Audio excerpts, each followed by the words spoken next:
नमस्कार दोस्तों, आज हम बात करेंगे लाइब्रेरी साइंस के unit first library and society यानी पुस्तकालय एवं समाज के एक अन्य इम्पॉर्टेंट टॉपिक जिसका नाम है other important libraries of India. जहां पिछले टॉपिक में हमने बात कर ली थी कि टाइप ऑफ लाइब्रेरी के कितने प्रकार हैं।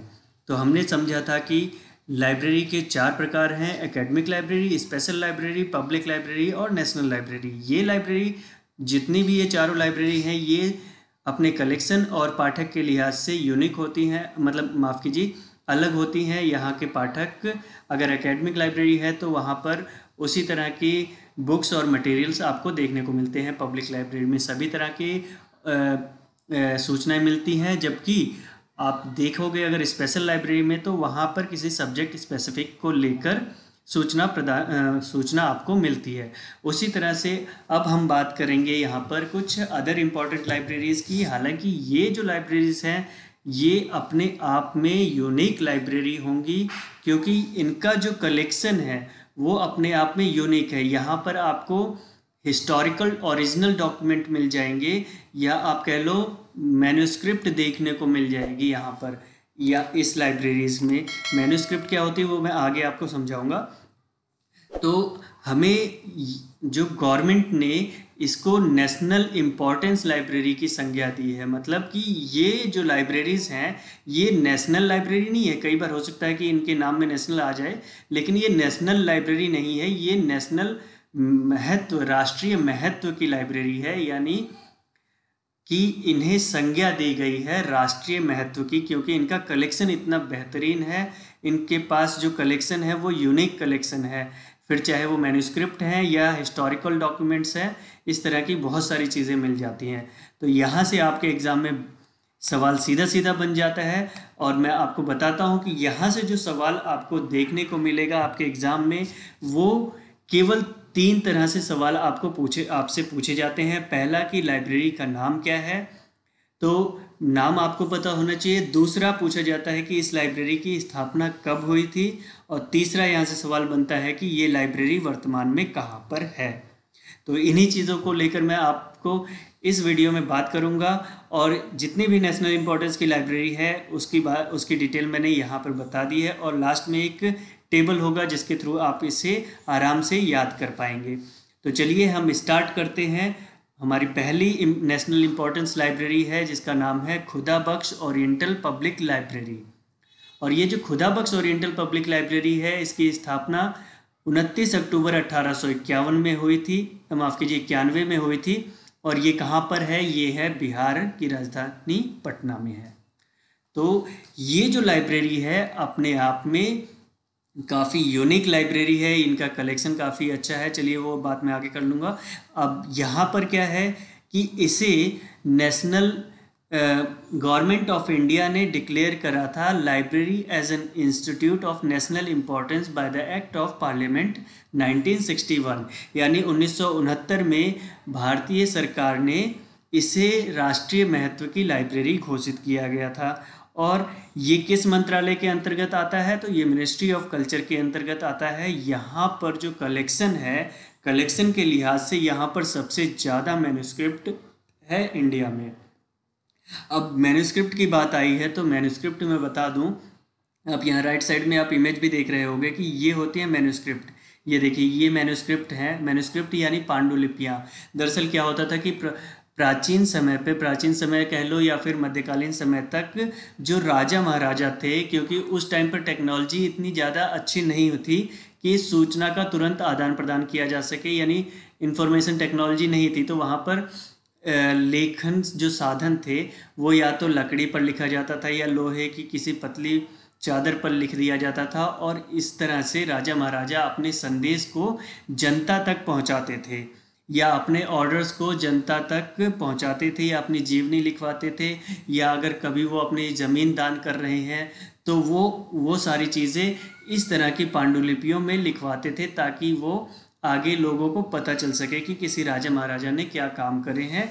और एक और ख़ास चीज़ ये है कि यही वो पांडुलिपियाँ हैं जिसके माध्यम से इतिहासकार इनको पढ़ते हैं, समझते हैं, और एनालाइज करके इतिहास को पुनर्जागृत करते हैं, माफ़ कीजिए पुनर्जागृत या पुनर्लिखित करते हैं, पुनः लिखते हैं। तो ये होती है मैन्युस्क्रिप्ट। और इस तरह की करीबन 4000 मैन्युस्क्रिप्ट, करीबन 4000 मैन्युस्क्रिप्ट कहाँ पर पाई गई हैं, कहाँ पर है, किस लाइब्रेरी में है, तो वो है खुदा बख्श ओरिएंटल पब्लिक लाइब्रेरी में। इसीलिए ये लाइब्रेरी इतनी इम्पॉर्टेंट हो जाती है। आइए इसकी वेबसाइट पर चलते हैं। तो ये रही इसकी वेबसाइट, और यहाँ पर देख लीजिए कि इसकी जो यहाँ पर जो मैन्युस्क्रिप्ट हैं वो करीबन 4000 मैन्युस्क्रिप्ट हैं, 2.5 लाख प्रिंटेड बुक हैं। 1891 में इसे पब्लिक के लिए ओपन कर लिया गया था, और इसे पटना का प्राइड यानी पटना का प्राइड ऑफ पटना भी कहा जाता है। ये चीज़ इम्पॉर्टेंट है। तो चलिए यहाँ हमने बात कर ली खुदा बख्श ओरिएंटल पब्लिक लाइब्रेरी की, और इसी तरह से हमारी अगली लाइब्रेरी है जिसका नाम है रामपुर रजा लाइब्रेरी। और ये कहाँ पर है, अभी हमने बात कर ली कि रामपुर खुदा बख्श ओरिएंटल पब्लिक लाइब्रेरी बिहार में है। तो बिहार का पड़ोसी है भैया यूपी। अगर आपने बिहार की बात कर ली और यूपी की बात नहीं करोगे तो नाराज़ हो जाएगा यूपी। इसीलिए चलिए यहाँ पर बात करते हैं रामपुर रजा लाइब्रेरी की। ये भी एक इम्पॉर्टेंट लाइब्रेरी है। यहाँ पर जो है मैन्युस्क्रिप्ट बहुत सारे हैं कलेक्शन के लिहाज से, यहाँ पर भी बहुत ज़्यादा कलेक्शन है मैन्युस्क्रिप्ट का। थोड़ा बहुत मतलब इम्पोर्टेंस के महत्व में अगर देखा जाएगा तो खुदा बख्श में ज़्यादा है और रामपुर रजा लाइब्रेरी में थोड़े से कम मैन्युस्क्रिप्ट हैं।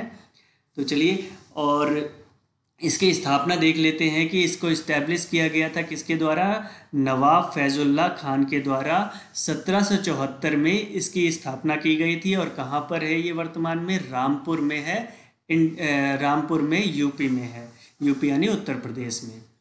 और it has a very rare and valuable collection of manuscript and historical document. जैसे कि मैंने बता दिया कि यहाँ पर जो मैन्युस्क्रिप्ट हैं वो काफ़ी अच्छे कलेक्शंस हैं और हिस्टोरिकल डॉक्यूमेंट है, ये ओरिजिनल डॉक्यूमेंट है।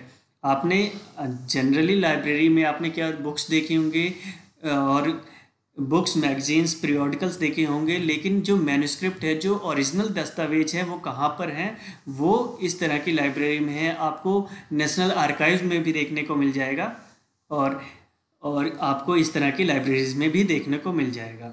चलिए आगे बात करते हैं।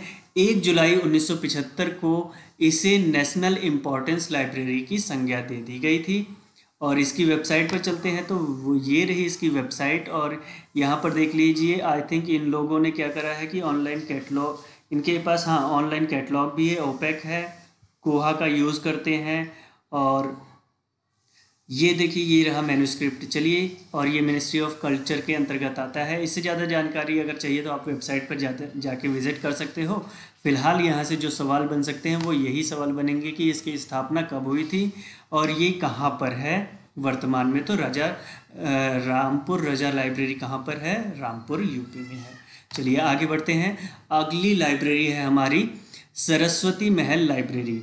और ये जो सरस्वती महल लाइब्रेरी है ये कहाँ पर है, तमिलनाडु के तंजावुर में है। इसे एक अन्य नाम से जानते हैं, तंजावुर महाराजा सैफोजी लाइब्रेरी के नाम से भी जानते हैं। यहाँ एक चीज़ और बता दूँ कि जो सरस्वती महल लाइब्रेरी के नाम से एक और लाइब्रेरी है जिसे जो है राजस्थान में, लेकिन नेशनल इम्पोर्टेंस के महत्व से, माफ़ कीजिए राष्ट्रीय महत्व के लिहाज से अगर देखेंगे तो जो सरस्वती महल लाइब्रेरी है वो कौन सी है, वो वाली है, वो तंजावुर तमिलनाडु वाली है। और it become institute of national importance कब बन गई थी राष्ट्रीय महत्व की लाइब्रेरी, तो ये 1983 में बन गई थी। और इसके बारे में इंसाइक्लोपीडिया ब्रिटानिका में क्या लिखा गया है, इसके बारे में लिखा गया है कि the most remarkable library in India. इसे इंसाइक्लोपीडिया ने क्या कहा है, most remarkable library in India कहा है। ये रही इसकी वेबसाइट। और वेबसाइट में भी अगर आप जाकर देखेंगे, आई थिंक यहाँ ये लाइब्रेरी का फ्रंट है और यहाँ पर देखिए सरस्वती माँ की मूर्ति है सरस्वती माँ की। और यहाँ तमिल लैंग्वेज में है, यहाँ इंग्लिश लैंग्वेज में लाइब्रेरी का नाम है। बाकी आप डिटेल देख लीजिएगा।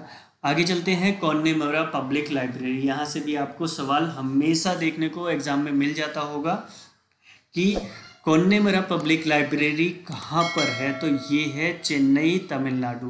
तमिलनाडु, चेन्नई, ये वही जगह है जहाँ पर हमारे डॉक्टर एस.आर. रंगनाथन का जन्म हुआ था, जो उनका होम स्टेट है तमिलनाडु, चेन्नई।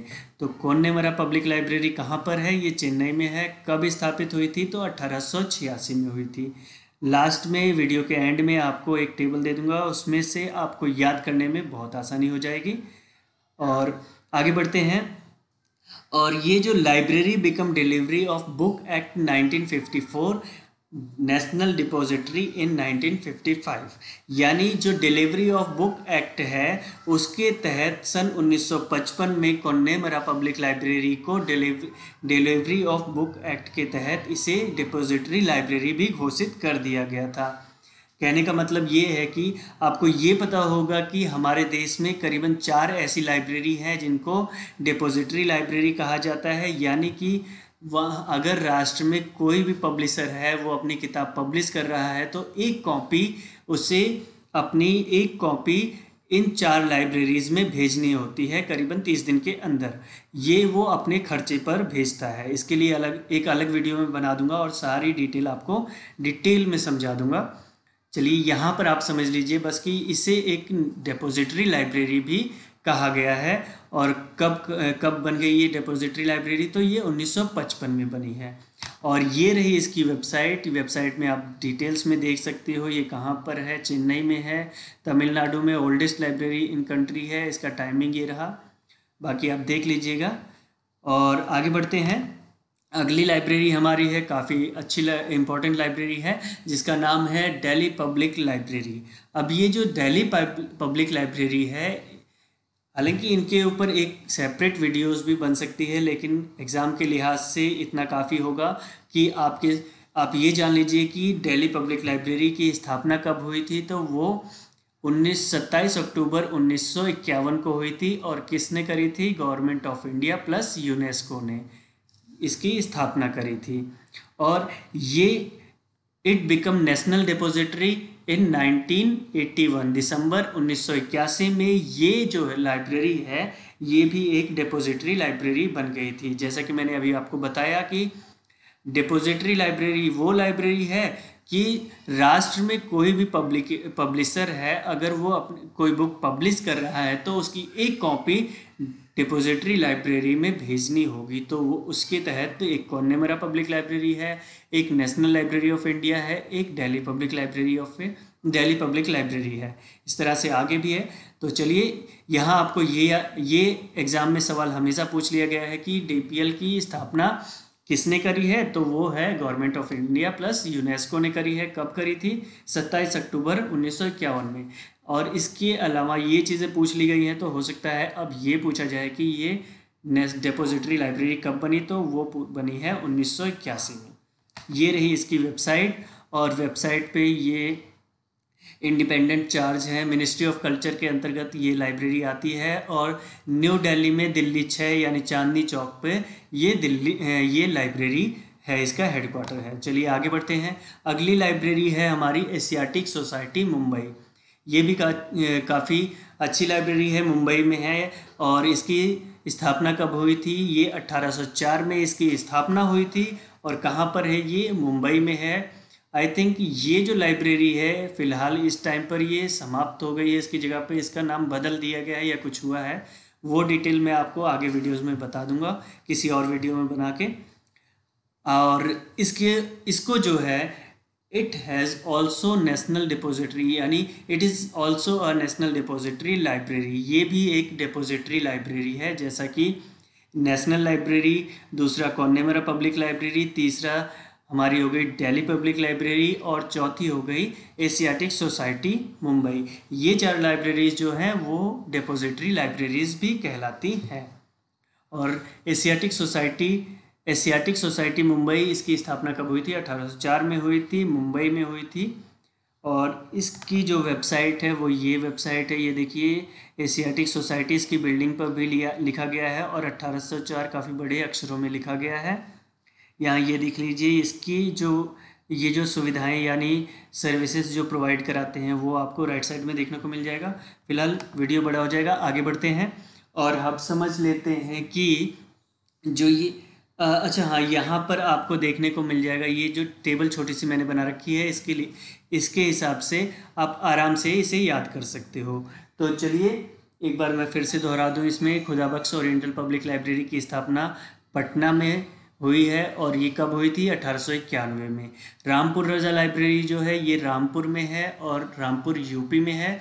कब स्थापना हुई थी? तो 1774 में। सरस्वती महल लाइब्रेरी ये तंजावुर तमिलनाडु में है। कौन्नेमरा पब्लिक लाइब्रेरी चेन्नई तमिलनाडु में है और ये 1896 में इसकी स्थापना की गई थी। अगली लाइब्रेरी है दिल्ली पब्लिक लाइब्रेरी और इसकी स्थापना कब हुई थी? 1951 में। और लास्ट लाइब्रेरी हमारी है एशियाटिक सोसाइटी मुंबई, ये मुंबई में है और इसकी स्थापना हुई थी 1804 में। मुझे लगता है कि ये वीडियो काफ़ी इम्पोर्टेंट हो जाता है क्योंकि यहाँ से आपको सवाल एग्ज़ाम में देखने को मिलता ही है। तो चलिए बाकी details delivery of book act की एक अलग सेपरेट वीडियो बना दूंगा।